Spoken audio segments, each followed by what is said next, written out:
Good morning, everyone. We're going to get started here now that the mayor's walked in. Welcome to the Public Safety Advisory Committee. And I guess I'll call the meeting to order. And the first item we have is the adoption of our agenda for February 29th, 2024. Can somebody move that, please? Gurnur, and seconded by Manpreet. And all those in favor? Any opposed? There we go. Okay, the next item will go all the way down to, oh, actually, we have another adoption of the minutes for November 30th, 2023. Wow, that was quite a while ago. So can we have somebody make a motion for that? Thank you, Peter. And seconded by, how about Tamara? Sure. Yeah. Okay, any opposed? All those in favor? Okay, moving down to reports, we have the Mobile Integrated Crisis Response presentation. And who will be doing that? Kevin will be doing I'll just that. do a quick little introduction. Please. So good morning, everyone. Thanks once again for allowing us to come by and participate. It's my great pleasure to introduce what I believe is the legendary Inspector Kevin Murray. I'm setting him up for total success on this presentation. So he's going to do a presentation on the Mobile Integrated Crisis Response Team this morning. As probably all of you know, the intersection of mental health, public safety has been on the minds of all of us for a very, very long time. And the reality is I mean, sometimes there's a movement towards wanting to classify mental health concerns as just a health issue or just a public safety issue. Or the reality is it's both. There's it's an everyday, real world in community intersect between mental health and public safety. And this program is one of those programs that I think has a high degree of positive impact on the community. And Inspector Murray will walk you through the program itself and then where we're going. Great.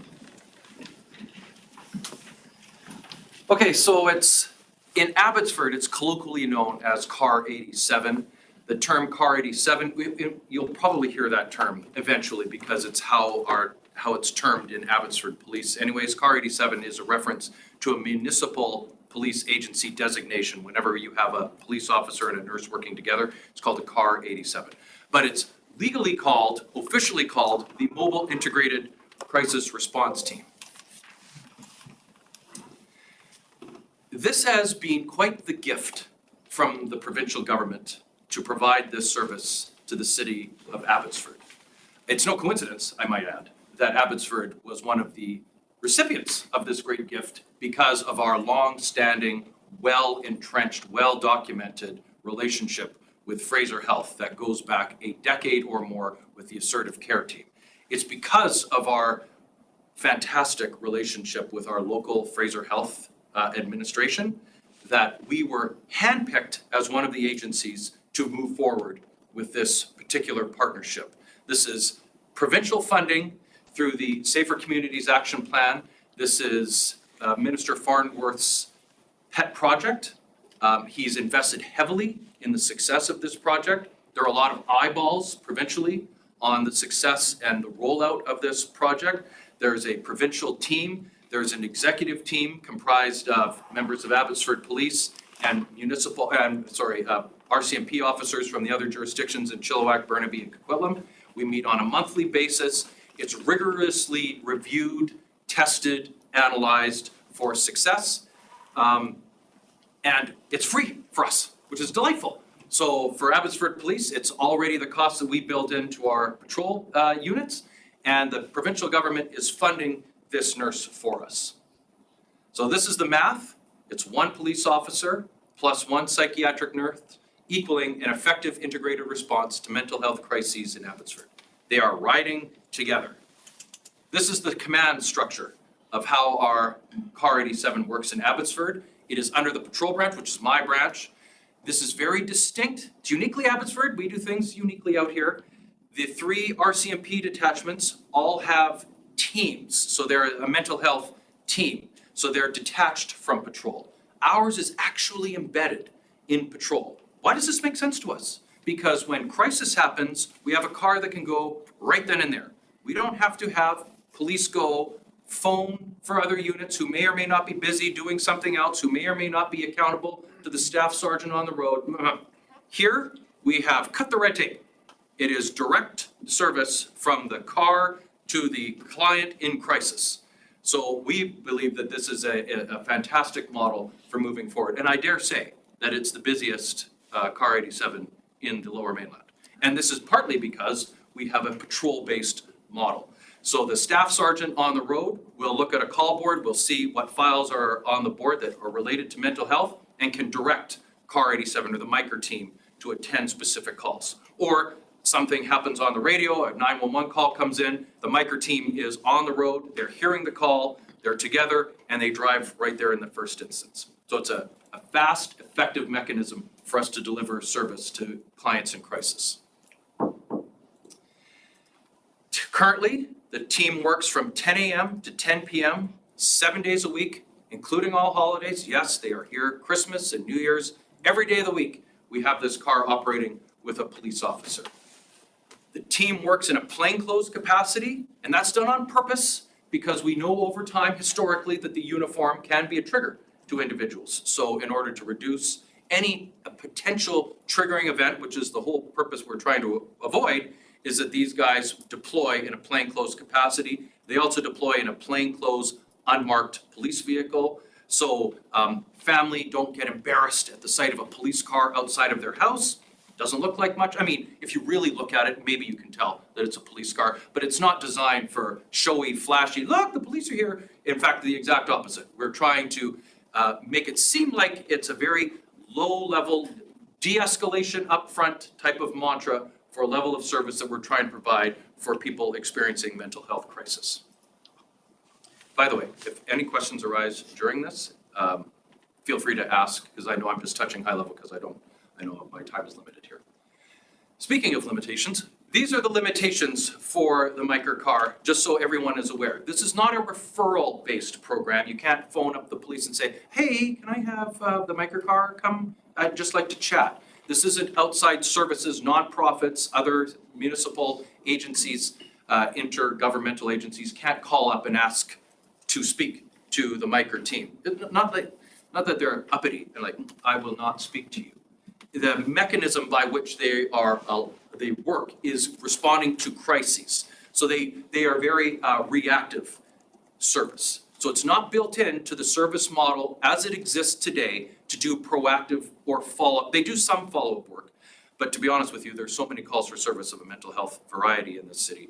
It's very challenging to have time to do any meaningful follow-up. So they are a reactive-based service. They will deploy at calls at the discretion of the staff sergeant. They do not operate 24/7. Abby, as you can see here, we receive on average 300 plus mental health calls per month. Now this is just one team and they work from 10 a.m. to 10 p.m. And each call takes about 45 minutes to an hour. These are not quick in and out kind of scenarios, right? Because the whole purpose is to try and engage with the client, first de-escalate, assess what their needs are. Do they require an apprehension to hospital? Does the nurse who has the database of all their interactions that the police never had access to before? And this is one of the big benefits of this, and maybe I'll get into it with the stats, is that having a nurse have the Fraser Health database available to the police. Now, the police don't have access to the database. The nurse has to relay information to the police officer. So the police officer has the police database. The nurse has the database for mental health stuff. And a combination of that information helps inform the officer as to whether or not somebody needs to be apprehended. Before, all we had was the police database. And if someone says, I'm going to kill myself, well, that almost in and of itself required an apprehension. Now, having the nurse database present, the nurse can go, well, actually, this particular individual says that all the time, or this is quite a baseline reaction that they have. It doesn't merit an apprehension. Great. Now it can be an outpatient referral. We can do a different referral to a family doctor. And you know what that means? One, we're reducing apprehensions that are going to the hospital. So that's a benefit. And two, we reduce the risk of use of force application because not a lot of people are joyful when they learn that they're being apprehended and taken to hospital. Some indeed even react adversely to being told that they're going to hospital. So where we have a scenario where we have some data that doesn't even require us going down that road is of great benefit to our agency as well as Fraser Health as well. Okay, the training. So our patrol officers are handpicked. It's not every patrol officer that gets to operate in this CAR 87 fashion. It's not luck of the draw. These officers all had to take specialized training. Now, all members, I will say this, because I would imagine one of the questions is, well, why don't you just give this to all the police officers? We're working on it. So we do already the Indigenous Cultural Safety and Humility Training, tick. Everyone has to do the trauma and resiliency informed practice, tick, and mental health support and harm reduction support, tick. So these are all done either through the Justice Institute or standalone, independent, police service-based training that all police officers are required to do. This is just more enhanced training that Fraser Health puts on a limited basis a few times a year. So the officers that invest heavily in doing CAR 87 work go on additional training that enhances their skill sets in these areas. So all police get this. I just want to make sure we're clear on that. All police officers get this in any event. The ones that operate the CAR 87 model get an enhanced version on this. It's like this on steroids for the ability to do the job more effectively out on the road. Okay, everyone likes the stats. So here are the stats. Now these stats are from November 1st to January 31st. In that time frame, there were 923 calls for mental health in the city of Abbotsford. CAR 87 took 299. This is by far and away the biggest number for any micro team in the Lower Mainland. So they are punching above their weight in terms of number of calls taken. Now that might not seem like, oh, they're only taking a quarter of files. Keep in mind, they can only take one file at a time. They only work 12 hours a day. So when you calculate they're only there 12 hours a day and you can only do on average, one file an hour, they are easily doing one file an hour. The fact that they're doing a quarter of all mental health calls is spectacular for us. And this information helps us and helps Fraser Health be informed about whether or not, boy, we need more than one nurse. Obviously, we need more than one nurse. It would be great to go 24 hours. I can tell you that Abbotsford is pushing hard to become the pilot agency to run a 24/7 micro team. So because we have the stats that show that out. So Can I ask a question? yes, So have you tracked the time of day that those calls come in? Like, is your 10 to 10 the appropriate hour? you're getting ahead of me. But yes, Okay. so the 10 to 10, those hours, and I apologize, I should have said that up front. The reason why 10 to 10 are the hours is because Fraser Health did a study on the frequency with which their related hospitals in the Lower Mainland were having police officers come with mental health related patients, and the vast majority of calls occurred between the hours of 10 a.m. to 10 p.m., which is why they said, okay, when we roll this out, everyone's going to work 10 a.m. to 10 p.m. So it was stats driven why we went to 10 a.m. to 10 p.m. in the first place. Does that sort of answer your question? It does. So and I'll allude to that a little further here with so here's the time period stuff. For Abbotsford, mental health calls received between 10 and 67%, 31% of calls happen outside the hours of 10 to 10. So that still means 31% of individuals in mental health crisis or where there is a mental health issue don't even have access to CAR 87. Now, it may be true that these people may have access to CAR 87, but as we just saw, they're only doing a quarter of this number, just because there's so many calls and each one, because we're dealing with humans, and human interaction is not 5 seconds and then off to the next thing. Meaningful interaction takes meaningful time, deliberateness, care, and all of that investment, that personal investment takes time, which is why we can only go on average one call an hour. Here's the youth-related stuff. So in total, of all the mental health calls in the city from November to January, 72 involved kids 17 years of age or under.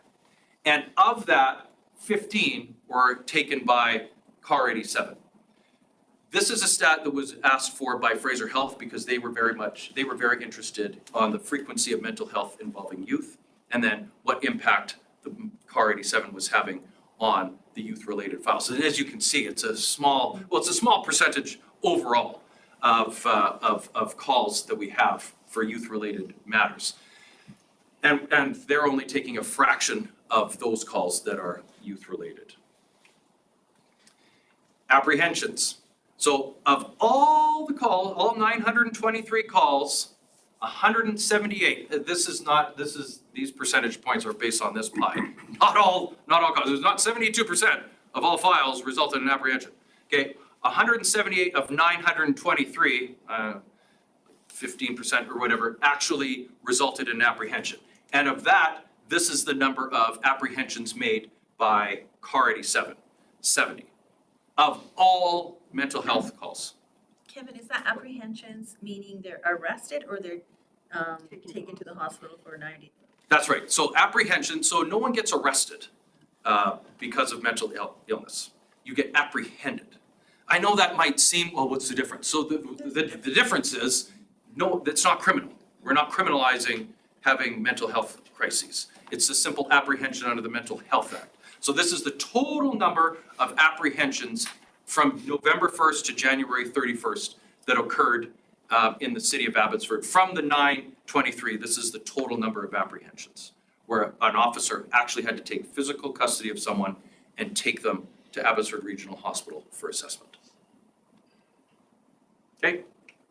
Oh, I should have added, because Deputy Chief Culbertson wanted me to look that up, and I didn't have time to put it in the stats. Of the mental health calls taken by CAR 87, which was 299 total calls, 70 of those calls resulted in an apprehension, which is 23%. So 23% of Micro team calls resulted in an apprehension.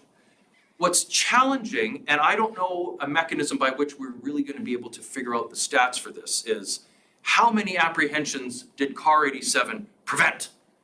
I don't know how we would ever be able to articulate that stat-wise, because I don't know how we would do that, because you have the mental health CAR providing, the nurse providing information about whether or not there should be an apprehension.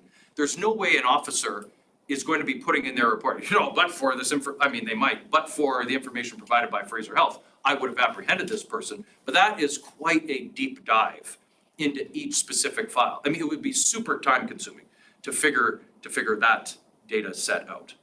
So for now, we're just left with the knowledge that about a quarter of files that the CAR 87 attends to those calls are being apprehended. And of course, there's so many other variables to this, right?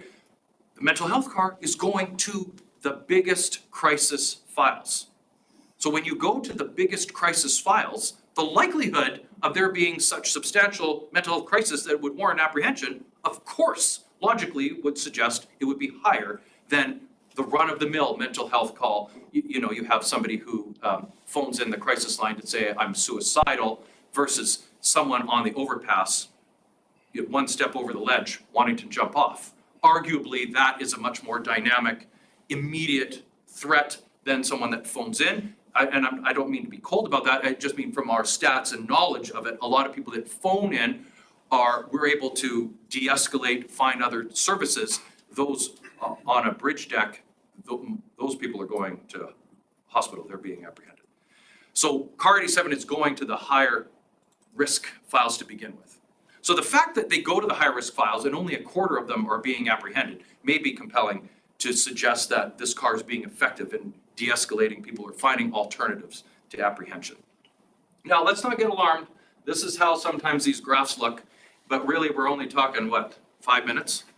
So the reason why this graph is up here is because this is the average wait time for a police officer not affiliated with CAR 87 waiting at the hospital for triage and admittance into ARH. And this is what it is when it's the two together. We're really hoping that this number drops. Keep in mind, the provincial government funded nurses to come work with police, but they didn't fund any other back-end thing at Abbotsford Regional Hospital to help streamline triage. Triage is where we get jammed. That is our superhighway. That is Highway 1, which is terrible, right? And triage is the problem we have at Abbotsford Regional Hospital. It's not their fault, they just don't have the capacity. But because we're not special going to Abbotsford Regional Hospital, so we don't have any mechanism. The nurse doesn't have some special mechanism that gets us past triage. This is not some HOV lane thing that we get to get through anything. So we are stuck with the wait times as they are. Having the nurse present can help facilitate conversations with doctors, but where we are in line and whether or not the patient gets to zone 5, which is the psychiatric ward, the Fraser Health nurse that works with the police officer has zero influence on that aspect. I find it interesting that you have to stay with the patient the entire time, do you? By law, So can yeah, you it's a unpack that statutory little bit? requirement. Yes, It sounds like an alternative to ARH would be a solution. a different hospital? A different treatment place. So instead of taking them to a hospital, you take them to a care center, that there's a doctor and a nurse that works 10 to 10 as well. So instead of, right, so you relieve the hospital of that burden, Sure, and then your turnaround time would only be 15 minutes of a discussion, and then you're on your way again. yeah, sure, that'd be great. I But think the mayor is gonna chime in. Okay. So my understanding is that Fraser Health did do a psychiatric emergency. That That's was zone supposed to take that. Zone But I- 5, But I have a feeling that it's a staffing issue. oh, yes, So I think the bricks and mortar component of it are in place, but it's a staffing issue. unquestionably, If you could get me a little bit more information, because I do have a meeting with Fraser Health, that would be helpful for me to be able to raise that. Okay. So, but if you can funnel that to me for next week, because I have that meeting, then that's just one of the items I can put on. But I okay, think that's the crux of the problem with a lot of things with Fraser Health right now is the actual staffing. So, totally, yeah, I agree, Along those lines, Kevin, so it's the one nurse and the one officer, right? correct. But so when you're at the hospital, is that service then not available for, That's right.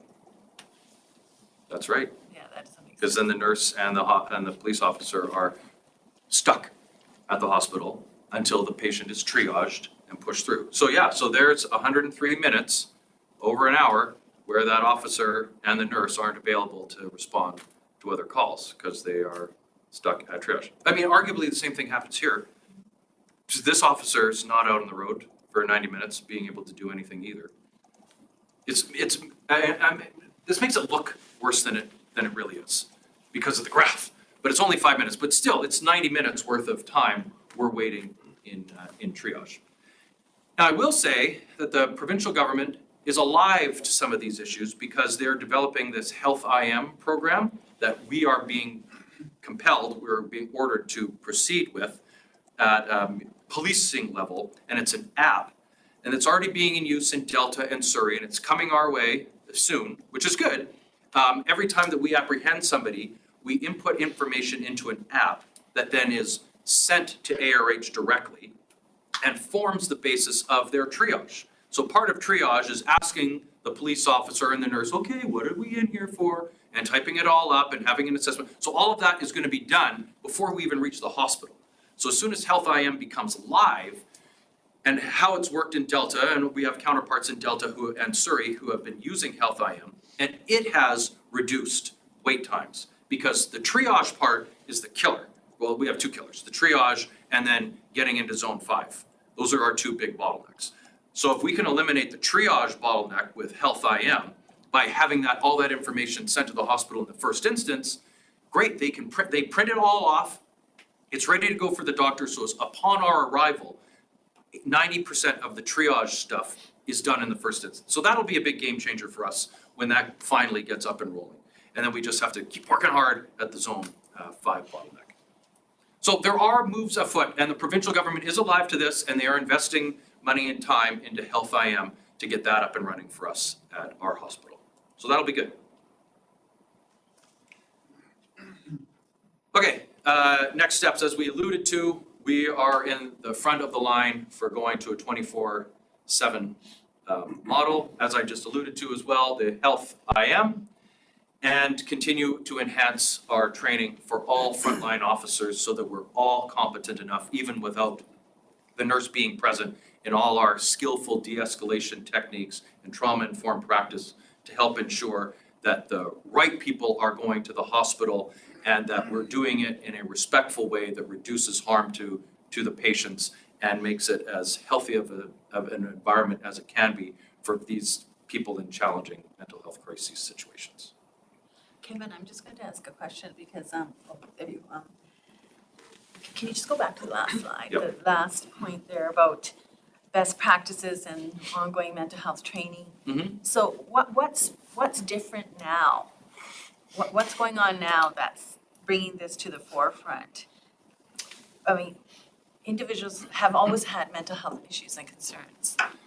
Well, some of it is just evolution of practice, quite frankly. The trauma-informed practice piece is a fairly robust course that all police officers must take. And this is province-wide, and this is from police services, and this is one of these wonderful things that distinguishes police in British Columbia from counterparts in the United States or elsewhere, is because we have a uniform practice model. So police services has developed a curriculum for police officers to engage and develop greater awareness of a trauma-informed practice and an engagement lens that takes into consideration many of the societal factors that come to play in an individual circumstance and attenuate our response accordingly. That has not been our past practice for as long as I've been a police officer. So the introduction of these new standards that help guide police officers on how they conduct themselves with different population bases has been an evolution over the past 20, 25 years that's really started to crystallize and form effective course material and practice models for us to adhere to moving forward. So you're right, nothing has changed. What's changed is how we're dealing, how we're approaching. The problems. responsivity of Yeah. the clientele. Yeah. Okay, great. And the existence of the car itself. Like, I would imagine 20 years ago, you'd be hard pressed to have the kind of buy-in for this type of work that we have now at the police level, where we would embrace these type of community partnerships we would do all day long, 24/7, right? We've had a great relationship with Cedar Outreach, doing outreach work. It creates so many positives for our community to have civilian-based, civilian-led engagement in community, and this is just one of those steps. This is very much civilian-led. I can tell you, when the police and nurse go to these calls, the nurse is like, okay, I got this, and interacts with the individual, and the cop just sits there, well, okay, do I need to do anything? Just nod, be good, okay, everybody healthy, good?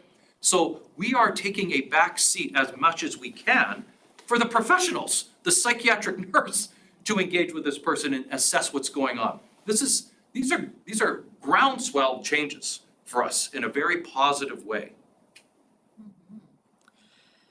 Okay, I'm gonna open it up. Does anybody have, do you have? Tamara? I just have one question about your model. So this is a pilot, you said, currently? But it's not really a pilot. I Oh, it mean, isn't. we have ongoing funding for the next 3 years to keep this Okay. going. So do you ever have any issue with the staffing of the mental health nurse in this program? Like if somebody broke a leg, do you have somebody else that steps in immediately? For the nurses? Yeah. Yes, we have Okay. 3 full-times and about half a dozen casuals. Okay, We have never not had, they probably like Show their up. job. they love this job. Yeah, so that's why you. And we so love that's the why you don't nurses that we struggle. have, like, Community work. Yeah. they are we have, I don't know, maybe, I'd like to think we lucked out. They are absolutely fabulous nurses. I could not be happier with the nurses that we have. They're so engaged, they're so switched on, they're so eager to be out there. They push us, they motivate us to do better. It's such a win-win. They're fantastic. Such good feedback.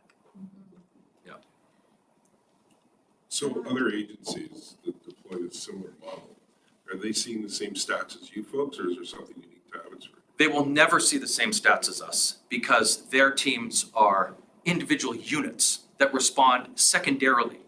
So when police go to a call and be, oh boy, I think the Miker team could really come to this call as a secondary, whereas we're going primary to calls in the first, as they come in, we're going.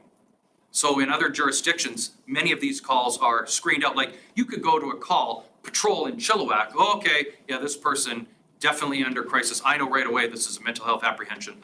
Why am I waiting for the Miker team? Maybe they'll come meet us at the hospital or something. Whereas our model allows that initial instant interaction and engagement. So our stats are always going to be higher. And that's not a braggy thing. It's just that we have a different model set up in Abbotsford, one that we think is more effective in the long run. So I'm wondering, Peter, if you were asking, do we have similar type cases in our community as others? I just wondered, like other agencies that are running a similar program. Yeah. If they're seeing the same stats, but if you're saying Abbotsford, a unique model. Yes. In that it's part of the patrol structure. Yes. There's no other agencies like that, just in BC, like Toronto or down in Seattle or any other. If there are, I would never rely upon a comparison to the United States. And as for in Canada, I can't speak to, I have no idea. Yeah, I can't answer that, I'm sorry. But many jurisdictions are seeing similar type people in the community, but their responses are different. Totally, yes. Yeah, their models are different. The models are different, but Coquitlam and Burnaby, for example, love their micro teams and the way it's set up there. It's working for them, which is great. And this model works for us. Yes. If you go to a 24-hour model, you can anticipate you handling more calls, which will lead more apprehensions, which will lead more wait times at the hospital. We're doing the apprehensions anyway, right? Even though we're not 24/7, Yeah. we're apprehending them. Their apprehension is happening in any event. What the micro team's objective is to reduce the frequency of apprehensions, which is hard to test because of the concerns that we've had. So yeah, they might work 24/7, and there might be more apprehensions, but it would be a longitudinal study. You would have to do for at least a year of the impact that a micro team had on overall apprehension rates. This is still in its infancy, right? This is only 3 months worth of data. When we're getting to 6 months or closer to a year, we'll be far more effective at testing the hypothesis that the micro team has substantially reduced the frequency of apprehensions. Because I was wondering too that, when you have a program like this, you'll see some of the outliers, like the repeat, and then it specializes there. It's in its infancy, so you're right. It'll take some time to maybe see trends. Yes, yeah, for sure. Are they always partnered up with the same individuals, like the nurse and the patrol officer are the same people all the time, or is it? So we have a cadre of officers. There's about 3 or 4 on each shift that are trained up and eager to do it. So it works on a patrol shift's 2 day shifts. So on their day shifts, it's the same police officer. And then when that shift goes on to night shifts, the next shift's day shift has 1 officer, one of 4 officers that will take the nurse. So it's the same 4 cops that go out on their day shifts with the same nurses. We have the same cadre of nurses. Kevin, how are you bringing awareness to this project in the community? Like this? Like this?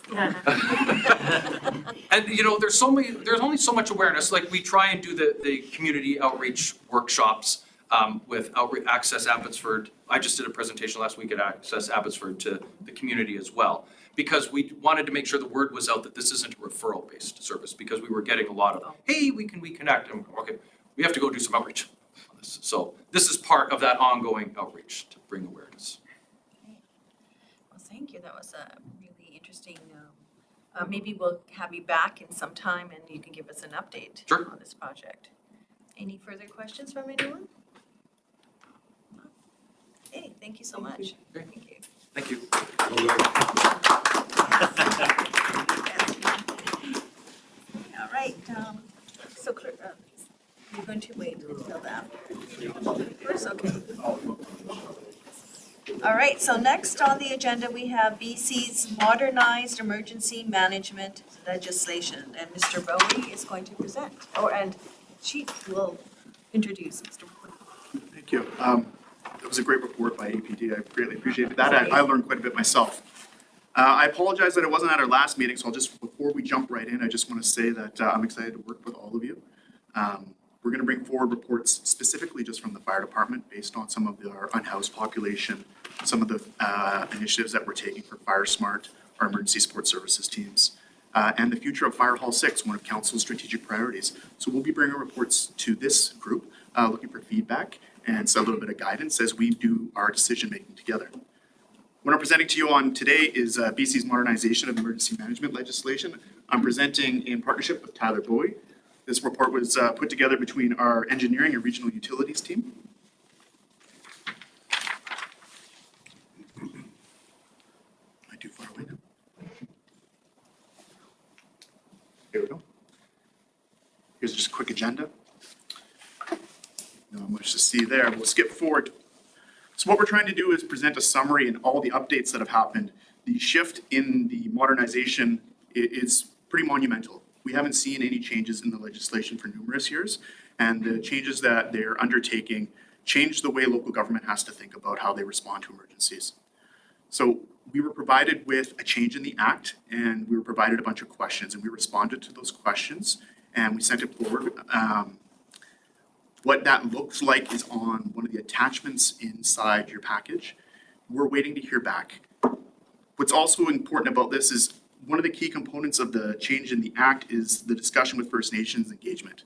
There's a larger emphasis, which is timely, and I think it's important. And we're probably looking for a little feedback from this group on what engagement looks like moving forward.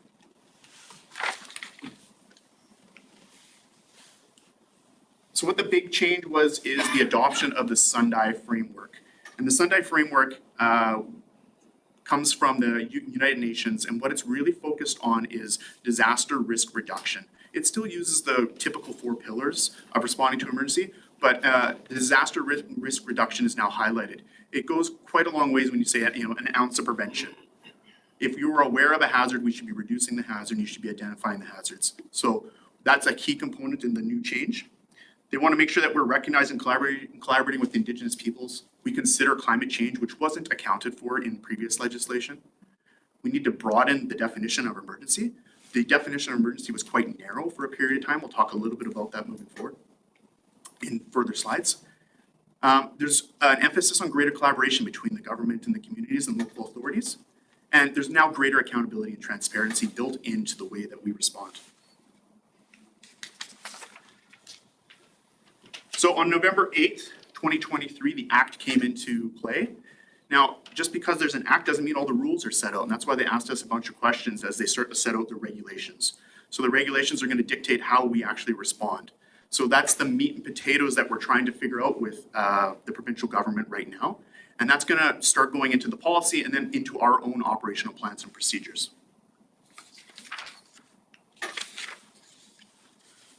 So here's some of the key things that are in effect as of right now. So as soon as the Act came in, it changed the local emergency periods from 14 days to 7 days. To 14 days from 7 days. And then local authorities have the ability to declare recovery periods. When you declare a local state of emergency, I don't know if this room is aware, there's reasons that you would do it. So you would just declare a local state of emergency if you were looking for additional funding from the provincial government, or you're trying to access one of the superpowers, is what I call it. One of those superpowers could be the ability to stop people from going into a location, access private property, fix prices if it was a longer incident. So you would declare a local state of emergency to access these powers. What's interesting about declaring a recovery period, and for an example for Abbotsford, with our dikes, maybe we still need to access private property to fix our dikes, but we don't need to be in a local state of emergency for that to happen. So if we can declare a recovery period, we can still access a superpower. Every time you go to access those superpowers, when you declare a local state of emergency, you tell the provincial government why you're accessing those superpowers and what your purpose is, and they sign off yes or no. And the change from 14 days to 7 days, every 7 days, I used to have to go to the mayor and say to the mayor, can you please sign off on this? Here's the superpowers we're trying to use. It changes it to 14 days, which just gives us a little bit a broader operating time. Chief, can I ask, so is, you are the head of emergency response, or like, can you just? So inside the city of Abbotsford, we have an emergency planning committee. Technically, I am the EPC, but I would defer a lot of the decision-making process to the CAO. So it would be the EPC or designate, or sorry, the city manager in this circumstance. The next bullet point there, creating or joining municipal jurisdiction emergency management organizations. It's making it easier for us to group up and collaborate with other partners. One success that they found is in central Okanagan. There's a central Okanagan Emergency Center, and it's the local communities. It's Lake Country, it's Kelowna. They've all worked together in one EOC for all of their incidents. So we could look at possibly doing something like that. This legislation makes it easier for us to collaborate with other groups. And then the requirement to make reasonable efforts to reach agreement with Indigenous governing bodies. It's always been best practice, but now it's been codified. It is a requirement, so we must do this now.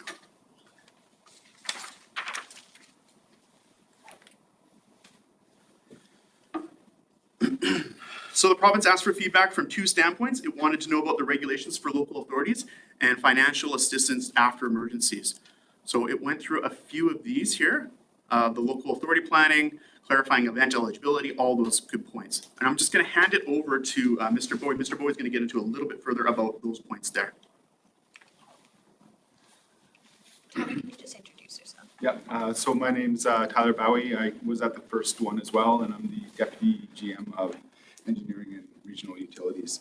And over the last 2 years, I've been involved with flood recovery with the City of Abbotsford, which has led me into the world of emergency management in BC. So just re-highlighting some of the key changes in the regulations for local authorities. Key changes were they made clear requirements for risk assessments, emergency management plans, and business continuity plans that will require engagement with local First Nations as well as local authorities. The province has added the framework for the multi-jurisdictional emergency management organizations. Again, as the chief mentioned, this will allow jurisdictions to pool staff and operate under one EOC. They've increased the SOL from 7 to 14 days and introduced the recovery period, which he mentioned, which the nice thing about the recovery period is it actually extends every 90 days. So within the flood event, the City of Abbotsford, we had a SOL that I think ran all the way until July of 2022, and it was just to deal with one property. And this, under this new legislation, we would have only had to chase down the mayor every week to get a signature. And under this legislation, it would only happen every 90 days. There's also a lot of referrals, as the chief had mentioned, from the Act to regulations. So we're really, as staff, waiting to see some of the regulations, which are the meat and potatoes behind the Act that will allow staff to develop the work plan going forward. So under attachment 1A, these were the proposed Abbotsford responses, and these responses were submitted to the province at the end of January. Due to the timing, we weren't able to come here first. But generally speaking, there were some concerns over the timelines, and we'd expect the full body and implementation of this act to generally take probably 2 to 3 years for city staff to work through it and work with the community and work with this committee to develop the plans, especially given the requirement to really consult with other local governments and local First Nations during the development of the plans. In order to assist this process, we were requesting the province standardize these risk assessments and emergency plan documents and business continuity plans so that everybody is working from the same documents to make it clear and easier for everyone to collaborate. The next one is reimagining emergency financial assistance. So this is the DFA legislation that is currently in place. So this is disaster financial aid. This legislation is really where both private and public go to the province after an emergency and seek funding from the province to assist in rebuilding.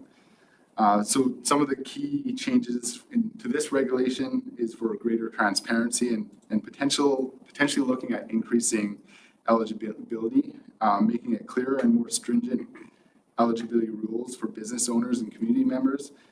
And the new province has made a new list of guiding principles, which I'll show you in the next place. A lot of thoughts in this document is a response to the, I think it was in November or October, there was an ombudsman person report on the DFA response from the 21 floods. So they're really looking at how can they improve the DFA process for everyone. So these are the new guiding principles. So they want to incentivize preparedness, reduce future risks, add flexibility, include some cultural safety, equity, transparency, fairness and consistency, and financial ability.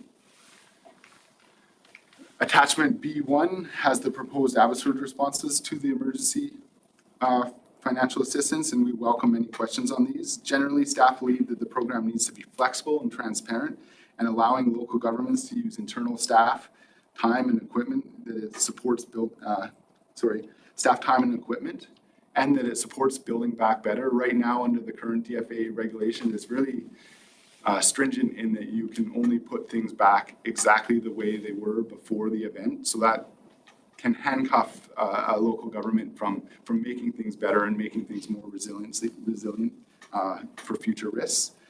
And from a public perspective, what we heard through the 2021 event was that there really needs to be a single funding application that can be streamlined, and there needs to be better transparency and fairness in the process. So a lot of residents just got frustrated and tired of filling out multiple forms and documents to access the various funding sources that are out there. So really trying to tie in, what is of access from the provincial, federal level, and even the NGOs, non-government organizational funding, making it easier for residents to access that funding. In terms of next steps, so the city did issue the feedback to EMCR on January 31st, 2024. The province will be issuing these new regulations through 2024/2025, and staff are eager to get this regulation and start a work plan on in the future of how we're going to implement this in City of Abbotsford. So we will be updating and developing a work plan for development of risk hazard assessments, emergency management program through 2025. And I think what we see in this coming forward to this committee is once we have those work plans, is coming back to this committee to really help inform and shape those risk hazard assessments that we need to do, and as well as the emergency program in the coming year. And that's all I have. So questions?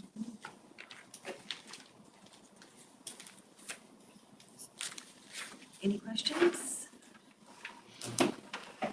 I'm just wondering why are these regulations, I don't want to say important because we know they're important, but how do they interplay with us as a municipality? Through the chair. So the regulations, as the chief has mentioned, the act is what makes it law, and then the regulations, the act points to regulations, and the regulations are really the meat and potatoes and tell local governments what you need to do, or what is required of the local governments to implement. I think the chief might be able to add some of that context. So No, I think you're right. And the local government acts under the authority of the provincial government. So the regulations that are set out are really going to shape how we respond to these and what it looks like moving forward. So these changes in regulations could be monumental. They could be, well, they already are. They're already changing the way we're looking at risk assessments, the way we're looking at climate change.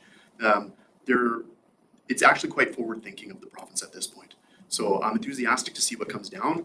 I'm not enthusiastic to see what it does to my work plan, but we'll get there together. I was wondering about that, yeah, it sounds like a lot of work, different type of work. Yeah. Okay, any other thoughts? Go ahead. How's the communication between cities and the Lower Mainland and even the federal government? I was thinking about back in the floods, and number one was totally taken out. And was there good communication between all cities? I think if you want to just respond to how you deal with emergencies, I can talk about 2021. Yeah, so in the city of Abbotsford, we have a great working relationship with Fraser Valley Regional District and our mutual aid partners. Is from the fire department's perspective. We have great connections and relationships with Chilliwack and Langley Township, and actually Mission across the bridge. I think it's continuing to evolve and it's continuing to grow. We're starting to include more and more of our First Nations partners in order to mature that relationship. So we're becoming more fulsome as a package together. I can't talk about what happened during the flood because I wasn't here.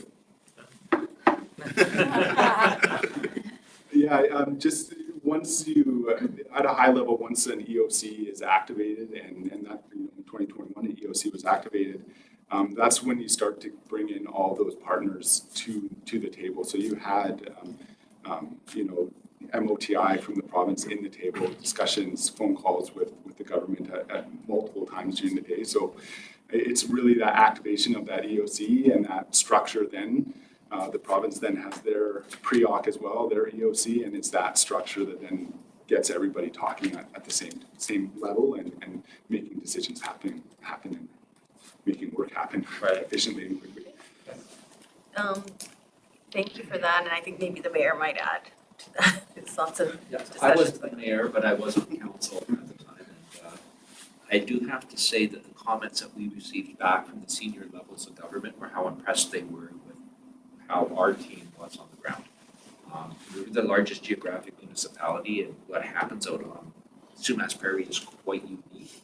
And I think they were very impressed with how the knowledge that our staff had and the input. So I think that put Abbotsford in a really good spot. And I think when we now speak to certain issues, they really do listen, because I think the comprehensive nature of how we responded and how we worked with them. And we also, I think, great working relationship with, especially with the city of Sumas, but Whatcom County as well. So it's very important. So, but kudos to staff. Like as you can see, we've got probably, I'm a little biased, but I think we're the best staffs in the province. And it doesn't happen by accident. These folks are, I think Tyler and Rob Isaac, who was there at the time, and Nathan, I mean, their whole careers have been embedded and invested in this. So we have people that used to be with MOTI, Mr. Kelly, that all really helps. I think when we speak, they're starting to listen. So yeah, great job from our staff members. Okay, do we have any other questions? Yes, go ahead, please. So does the city of Abbotsford have a current risk assessment template that they're utilizing? If so, will that be kind of tweaked based on past events to? So, to the chair, yes, we do have a current risk hazard assessment, and yeah, it will be updated. And that's what we're waiting for, that regulate. Like, what else do we need to, from those provincial regulations, it'll say what else do we need to include, and what other, I mean, the climate change is changing. So I think the risks will probably get larger, and that's where we need to bring that back to the table, and also use this table to inform that risk hazard assessment as well. And just to speak on that, staff have identified that we need to update our hazard risk vulnerability assessment, and staff have identified that we need to update our emergency plan. So we've started presenting those ideas to council, and we'll probably have future budget asks around those. But it's all part of what the regulations come down. Thank you. Okay, any other questions? Well, thank you for your presentation, gentlemen. Next, we have engineering's role in public safety, because I think what we realize too is that we don't work in silos. We interface with other departments and other agencies, and so this is an example of how engineering has a role in public safety. Just do a quick Yes, intro please. here.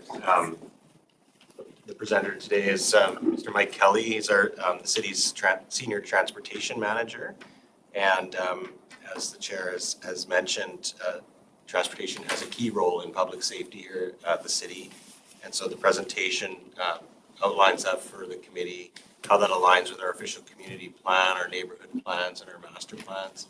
Some of the partners that we work with in different areas like education and enforcement with the APD. And so we're excited to share this with the committee today, and I'll turn it over to Mr. Kelly to walk the committee through the report. Welcome. Thank you very much. Thank you for the introduction, Nathan, and to members of the committee. This is my first time here at the Public Safety Advisory Committee, so thank you for inviting me here today. It was interesting, the last presentation, I, as the mayor had alluded to, I've spent the last 2 years on the flood recovery, and I'm now back in my prior role, which is in transportation, which brings me here today, but I was very vested in that last presentation. Today we're going to walk through, and I'm here to talk about how we as the city engineering provide our service in both our urban and rural environments. So we have the framework of our official community plan, and within our urban areas, we have these neighborhood plans, and also in our rural areas, our transportation master plan serves all these areas uniquely and differently. You'll see in these different nodes, it feels different, the roads are different, and that is intentional. And how we as transportation view this graphic is attempting to illustrate the sort of circular or iterative process where we are responsible as a city for the prioritizing safety through our design, our plans, and our policies, and then the users, the actual people out in our city moving about, are responsible for following the rules of the road, the Motor Vehicle Act, and invariably mistakes happen, and these incidents get raised and brought to us for our attention, and we dive into the analysis of that. We work with our partners at Abbey PD on the reconstruction team, traffic safety unit, and ICBC, and we investigate, okay, what is the nature for those incidences? Do we need to tweak some of those plans and policies and processes? And we make those adjustments, and it goes around and around. Give a specific example of speeding on a corridor. We, in engineering, will look at the design speed of the road, how it's been constructed, what are some strategies or countermeasures that we could employ to just try and see if there's an effective change there. But we look to our partners with the Abbey PD enforcement to back up those actions that we might take on that corridor, and also to work with our partners at ICBC for getting the word out, for targeted messaging, or for helping finance some of those implementations we might do. I'm not wanting to sort of educate the committee, but just to share that some of our principles that we look at when evaluating any instance or issue that's brought to us is the human factor. How is the road being constructed? How is traffic truly behaving on that roadway? Are there some key data points in the speed or the density of that flow, time of day, what type of road, time of year, lighting, so on and so forth? These are some of the process that we go through in this. It essentially makes up what is our work when we say we are doing some engineering work. Our engineering team is regulated under the Professional Governance Act. We have resources of the Transportation Association of Canada and the Institute for Transportation Engineers. These give us guidelines for best practices and training. Again, some examples taken from TAC or IT just show the analysis work to be done by engineering staff. These are key performance indicators, phase of application.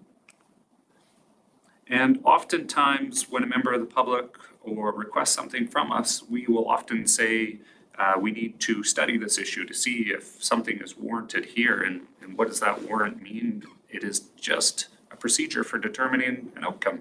We can be reactive or we can try and be proactive.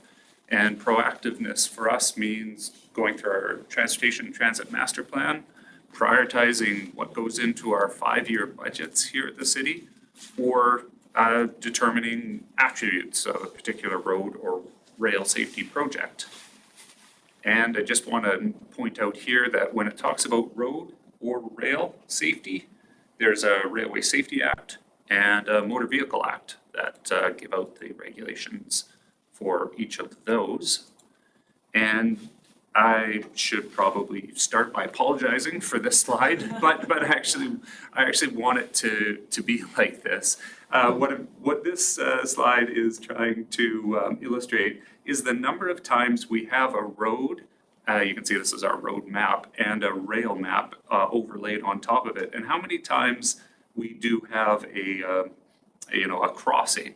I'm not sure if you can make out the colors, but you have green CN, Canadian National Railway, running from the east or the right side over to the west. It follows along essentially the Fraser River. You have a north-south coming up from the border. Oh yeah, I do have a laser pointer. Haha. This is your CPKC running from the States, and it runs across and goes across the Mission Bridge and heads into the ports in Vancouver that way. And then we have our Southern Railway line coming from Chilliwack down Vi Road, and it meanders through our downtown before heading off to points west that way. These railways are governed federally by Transport Canada that sets out rules of how they must be. The province regulates Southern Railway, the federal government regulates the CN and CP. And when we as a city want to do things like, and this graphic is trying to show, we desire to, oops, my apologies. We desire to do some whistle cessation on these blue dots through our downtown and in Huntington Village, or make crossing upgrades. The point of this is to say that there is quite a lot of regulatory work that must be done. There's a lot of engineering at each one of these locations. And the last example I'll give you is we have the Discovery Trail at Wilband Creek. And we would like to help cyclists and pedestrians cross, this is Highway 11 here. So what does that mean from a city engineering or safety perspective is you have a provincially operated Highway 11 maintained. You have railways that are federally regulated through Transport Canada and have provincial and federal rules around it. And then we want to come in with our own engineering standards for safety to cross all of that. And that process takes time, and it's a thorough work to push through a city objective through other agencies. Okay, so that was on rail. Back to the roads. The majority of Abbotsford's land mass is rural, and in 2019 and 2020, we did a rural road safety audit of all our rural intersections. We identified these 5 key areas and made a lot of improvements to those intersections. And in the urban areas, we have ongoing road safety work through our urban corridors and intersections. Just some for information or examples of recent work done at a couple of locations.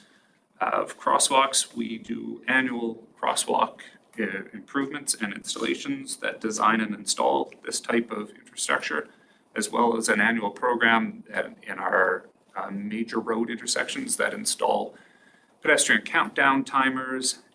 And we also have the audible chirps for those who are visually impaired. The traffic calming program, we average around 7 neighborhoods a year where we're able to install traffic calming in neighborhoods that are warranted. And we do targeted infrastructure improvements. I think this one we're looking at is Old Yale Road at Yale Court.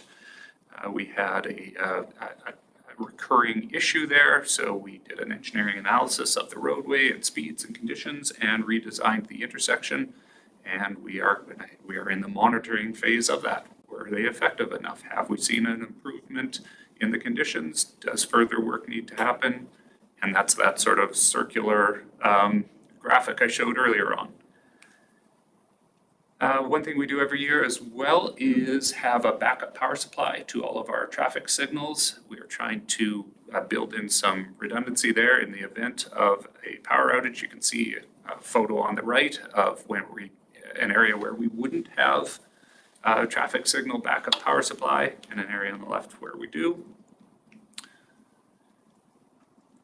To help our school zones, a couple of years ago, we partnered with ICBC, and at every elementary school zone in the city, we put these reflective sign clusters together to try and highlight the school zone. In our rural roads and in rural areas, it's even harder to get compliance. We are just piloting something this year and sharing it for interest. These are some other things we do. We listen to the school district, we partner with ICBC, they help fund some of these, and we sit back to see if there is an increased awareness and effectiveness of this. And is it durable, and does it stand up, and do we think it has value? Road markings and signage are critical for safety and guidance on our roadways.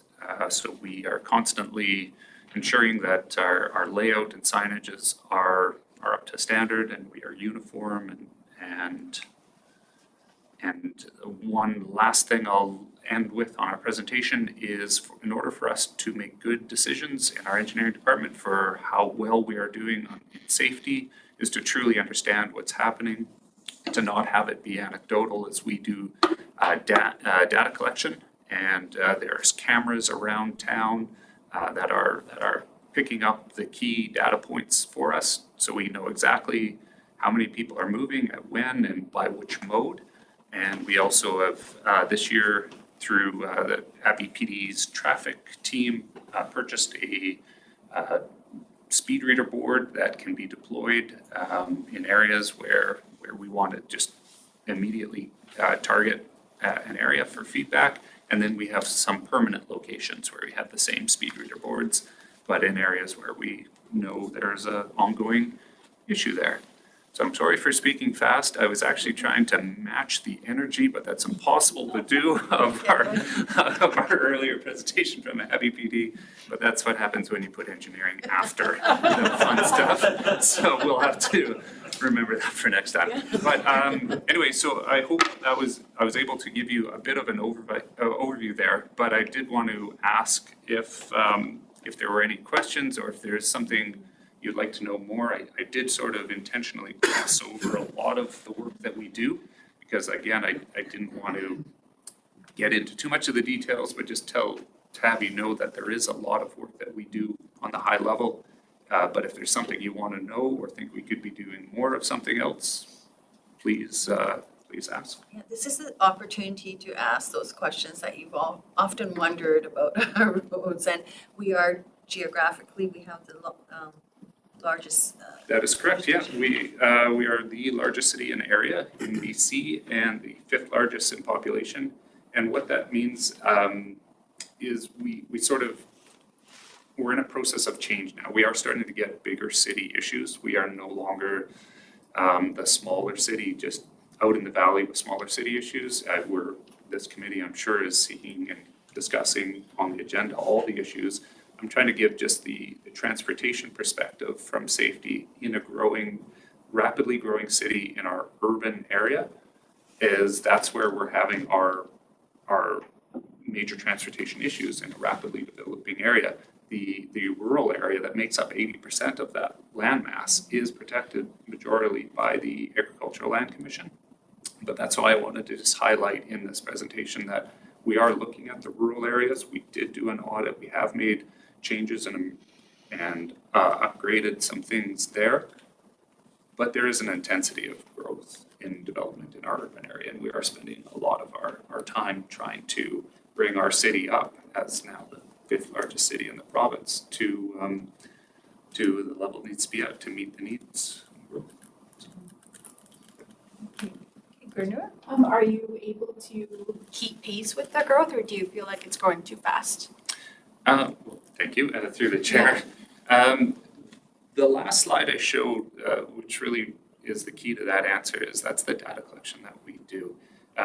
Oftentimes, for residents that have lived here in the city, the perception of too much growth impacting their ability to move around the city needs to be sort of quantified, and that's a difficult thing to do. We are able to have that conversation, an informed conversation, when we have the data. So you'll see from time to time, you'll see traffic cameras or people out at intersections that they're collecting raw data that is brought to us, and that answers exactly those questions. There may be that a corridor or an intersection functions at a very high level, a very acceptable engineering level for 80% of the day. But there's an hour or so in the morning or an hour or so in the afternoon where it's not, and that's where the complaints are generated from. That allows us then to zero in on that hour and say, okay, what can we do in that hour? Can we change some of the signal timings? Do we need to look at some future capacity projects to, say, widen the intersection or do some work like that? And so that's some of the process. The bigger picture is, so far, yes, we are meeting the need of the growth. The story of Abbotsford will be the infilling of our 20% landmass that has 80% of the population. And so that's the focus of the engineering department, is every development that comes forward is reviewed by our staff with an eye to making sure that that development is sustainable once it's fully occupied and built out. So far, we are. Yeah. Thanks. And to the question of population and growth, that's not within really our control. Like we are going to grow. That's going to happen. But the figure that you said, 80% of the population is in to 20% of yeah. the land. So that's a challenge, that is a challenge. It is, and other things that are beyond a city's ability to control is new legislation that comes down from the government that changes some of that. There was a slide early on that said we have an official community plan and neighborhood plans that were very painstakingly crafted. And then we built a transportation master plan to feed each one of those painstakingly crafted neighborhood plans. And then when major sweeping legislative changes happens, that kind of change how each one of those neighborhoods are able to be built out by developers. We need to, I hate to use this word, it's a buzzword, pivot and change. We need to change our master plan. So actually that's what we're starting this year. The engineering team will be updating its transportation master plan to see how we can best serve the growth in each one of those neighborhoods and the city as a whole, so. Lots of work. Yes, go ahead, please. We seem to attract, and maybe it's just my perception, a lot of large vehicle driving schools. And they significantly clutter up intersections as they're learning how to turn corners on narrower streets and so forth. I'm assuming they pay to get a permit to be able to use our roads. Is there a limit on how many of those permits are given out? And maybe that's not even in your department. Thank you. Great question. Through the chair, that is a part of a growing city as you attract different types of businesses. And no, it's a very timely question. We actually are, as a department, working with ICBC on better working with those driving schools. ICBC has on their records 14 driving schools in Abbotsford. And so each one of those driving schools is given through the accreditation through ICBC to be a legal school operating that business. They're given a map of routes in which to travel about our city. What we are trying to do is to work with ICBC and to change the routes that they go on.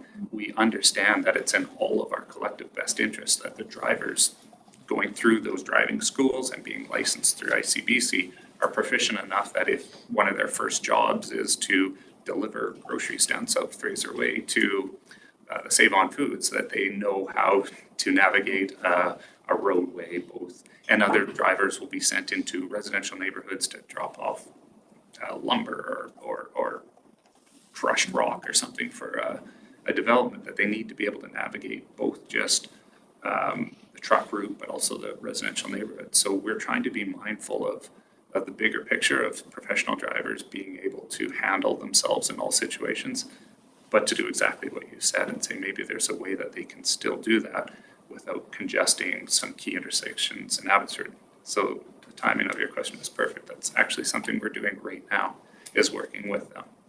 And yes, all those 14 businesses are supposed to get what's called a highway use permit through us. Not all of them have, so we need to do some chasing around of that as well. But all of them do go through ICBC, and they are given a map in which to go on. So, long answer, great question. Thank you. Good answer. Go ahead. More of a curiosity question. The roundabout was on Mount Lehman next to High Street. Why was that changed to an intersection? Was it based on the truck traffic there? Thank you, good question. Through the chair, first thing to note about that is the provincially owned jurisdiction of that is with the Ministry of Transportation and Infrastructure. I said that terribly. That is What does that mean? Yeah. So certain roads in Abbotsford are not owned by the city. And so Highway 1 is not our road. Highway 11, sometimes called Sumas Way, is really Highway 11, runs from the border. Mount Lehman Road from the airport to Cardinal is the province's road. It was downloaded to us around the time, I wasn't here for this, but at one point the Fraser Highway was a provincial highway, Fraser Highway. It was downloaded to the cities and became a city road in some sort of negotiation of the time. Mount Lehman Road was given to the province. It's a gift that keeps on taking. So the first thing to answer that question is along that section of road, along that corridor, that's all the Provincial Ministry of Transportation and Infrastructure's road. So that roundabout was theirs, and it was changed to a signal as they own it and they maintain it. It was studied by traffic engineers. The roundabout is a more efficient way of moving traffic through on equal roads, but in that case, given the peculiar nature of it, it actually will be more efficient as a traffic signal. There are peak times where volume overwhelms a roundabout and it actually doesn't function when there's not equal approach volumes to it. It was out of whack, and therefore competing roads can't get in when there's just a predominance of one direction of travel through a roundabout. So that was part of the reason why the ministry made that change.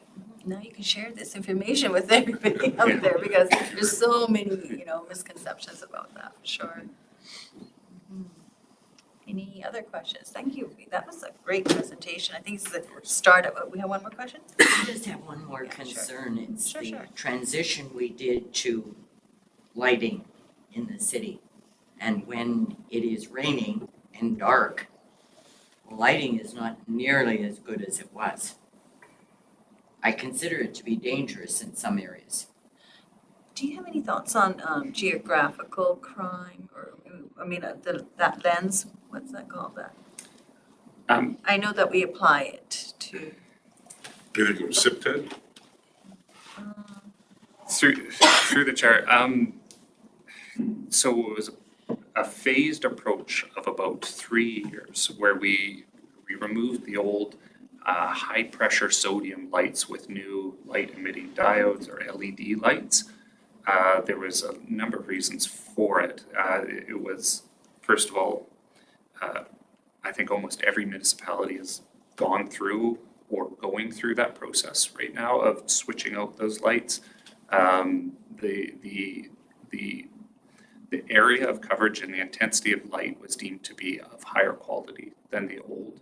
The cost savings to the city was significant, and the replacement of bulbs and stuff, it was a more efficient way to illuminate the roads. Whether you perceive that quality as an upgrade or not, I can't make you think that it's better or not. Some people felt they were too bright, and we've had to put guards or different ways to not have the broadcast of light be as intense as it were. I think the best way I could probably answer your question is if you can tell me which areas that you're experiencing that, where you feel that the overall quality of lighting going from the old way with the incandescent bulbs to the LEDs has left it be worse than it was before, then we go back into that presentation and I'll go out and we'll look at it and we'll see if there is something, if we can go out at night and actually see that there is no overlap between the poles. There should be that. If there are gaps or dark spots, maybe we can address that. It seems to be more prevalent in rain, when it's raining, the visibility angle. And I gather what you've said is it's more intense right where the light is. Mhm. Yes, I would agree, it is. But it doesn't permeate the area Okay. the same way other lighting was. And I've learned that the lighting that is on wooden poles, Lease lights, you yes. have to wait till hydro Correct. okay's going up to change the light. Mhm. And so in my neighborhood, which connects with McClure and Old Yale area, the lighting when it's raining appears to be very poor in some areas and very good in other areas. So that intensity component. I'm just gonna, Yeah. so your concern is whether it presents as an issue has it been raised as an issue? Yeah. Thank you, through the chair.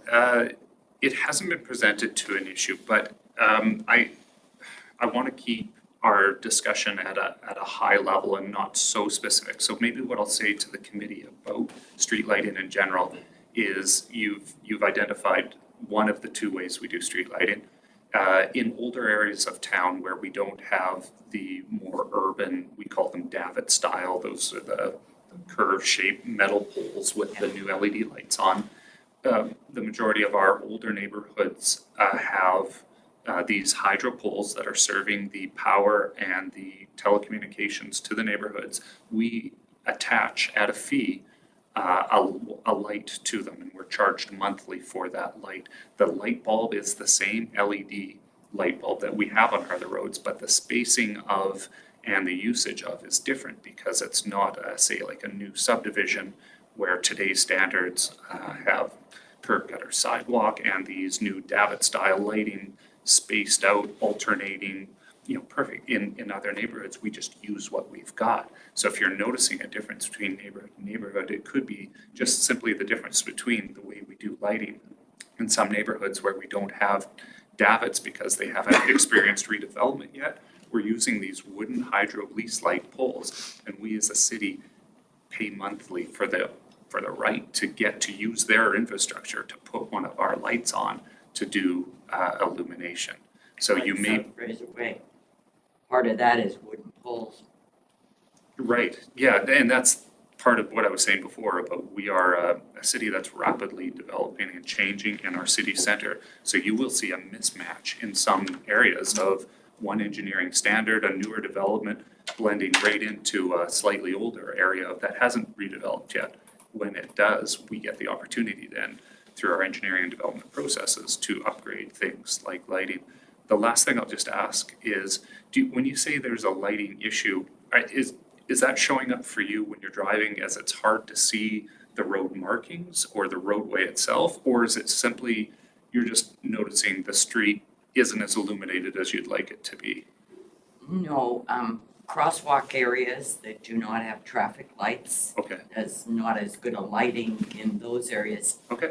But a lot of them are activated so that Right. something happens there. Yep. And it just, the density of the lighting as you're moving forward and anticipating an intersection does not seem to be as good. Okay. If I could, Chair, maybe that the committee member could connect with staff offline about a specific location, and the team would be happy to review that. I mean, we do that for residents a lot, as was presented today. So maybe if there's any specific locations, we could connect offline. Actually, you're raising something. So I hope everybody here has the city app. And how this information can you unpack that a little bit? Yeah, well, the city has an app, and as part of the services offered in there is you can report an issue that you have, and you can geolocate it with a photo or map that comes straight into our administration team, and then it gets sent to the right department, and they can follow up on the issue. So it's one of the ways that residents can connect with the city, and it is a very efficient. It's very way to do it. efficient. You just take a picture, you say, hey, this is going on, and you'll get some response back. Good information. Thank you. I use it all the time. I can also give you my business card too. That works too. But yes, you should get the app though. Thank you. Any other questions? All right, thank you for your presentation. Very much. Thank you very much. So I think the city clerk has a few words to say. Just two things for the committee. First of all, I know a lot of people don't send email responses when we send out invites with regards to let us know whether or not you're coming. For committees, when we send you an Outlook invite, please respond whether you're coming or not. That helps us to gauge if we're actually going to have quorum for a meeting. I know people do it out of politeness, but if you can just forward, please actually do a response to that. And why is it important to do that? Well, because then we know how many are coming. If I only have 2 people attending, then we're probably not going to have quorum. But it just helps us to know in advance because we're coordinating 8 committees and council meetings and everything else. So, Yeah, and what is quorum? quorum for this committee is 5 people. Yeah, no, but what is the? Oh, what is sorry. it? Quorum is you need a majority of people in the committee to actually have a meeting. If you don't have the quorum, the meeting doesn't happen, regardless of whether you can come or not. Okay. Thank you. Second point, I know you're being polite, but as an extension of council, you were an advisory committee. Clapping is not appropriate. I clapped too. How about cheering? Nope. That's when the city clerk starts to lose his mind. I didn't have a booing, I guess, yeah, right. I can get into more specifics on that, but you are to maintain neutrality. You are a governing board. You're an extension of that. So please, if you want to thank people offline, your board welcome. So, Okay, we'll blame Kevin because he got us started. I know, he just did such a good job. Yes. Thank you for that information. That brings us to, there's no new business, so adjournment, a motion to adjourn. Sure, we'll get Pat this time, and seconded by Peter, and no, I know no one is opposed, so the meeting is over. Thank you. See you all on May 30th, 2024. Thank you.